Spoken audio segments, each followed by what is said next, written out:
Hello everybody, welcome to Just Wanna Learn. My name is Mario. I'm happy to see you again. Over the past videos, we have been analyzing the different uses of verb quedar. In this video, we're going to analyze two more uses of this verb.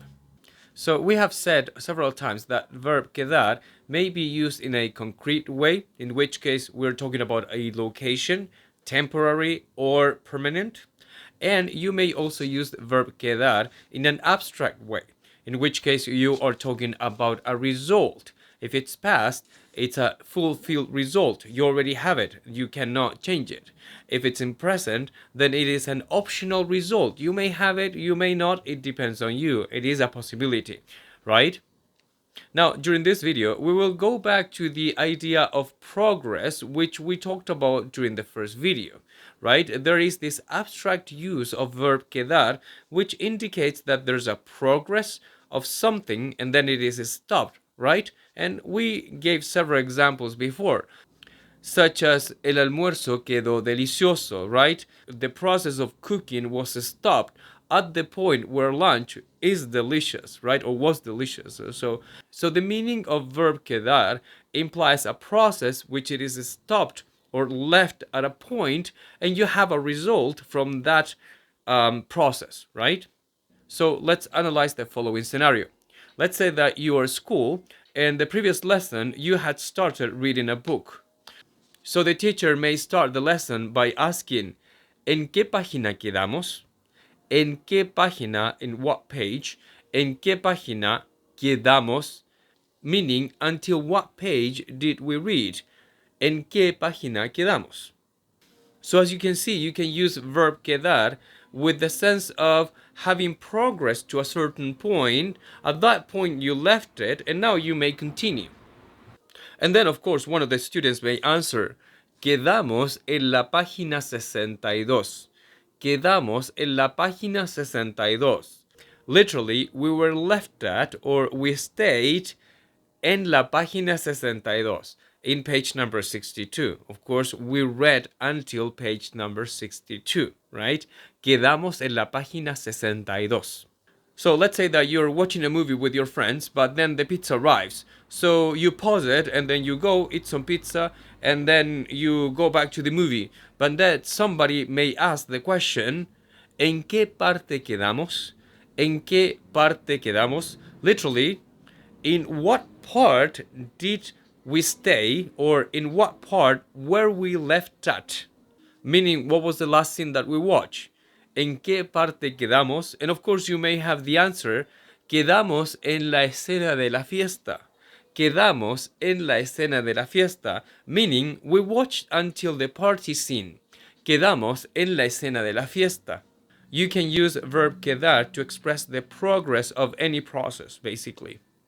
In this video, we only applied to books and movies, but you can apply to projects, work, vacations, anything that you want. Now, let's analyze another scenario. Let's say that you are talking to a friend, and throughout the conversation, you are analyzing different scenarios, different ideas, different things that you can do, right? And then at some point, you get to the idea of building your own electric car.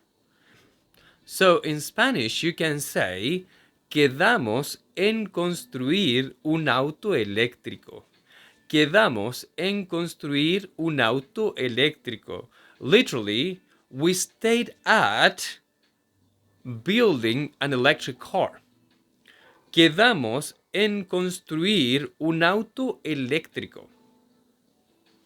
Meaning, we agreed upon building an electric car. Now, how do we get to that meaning? Well, as I said, you can use verb quedar to express the progress in any process. And a conversation is a process. So from the Spanish point of view, you stay or you leave the conversation at a point where you all agree. So as you can see, in Spanish, we can use verb quedar to imply that we reach a point in the conversation and that was the last point of agreement. That's what we said we would do. So now, if you're wondering, how am I going to know which meaning should I apply? Again, it's very easy.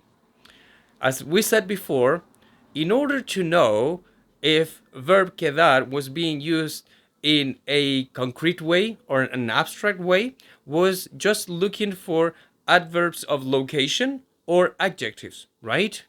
Well, in this case, it is also very easy because the only thing that you will have after verb quedar will be infinitive verbs. If you say quedamos en, there has to be an infinitive verb for verb quedar to mean we agreed, I agreed, you agreed, he agreed.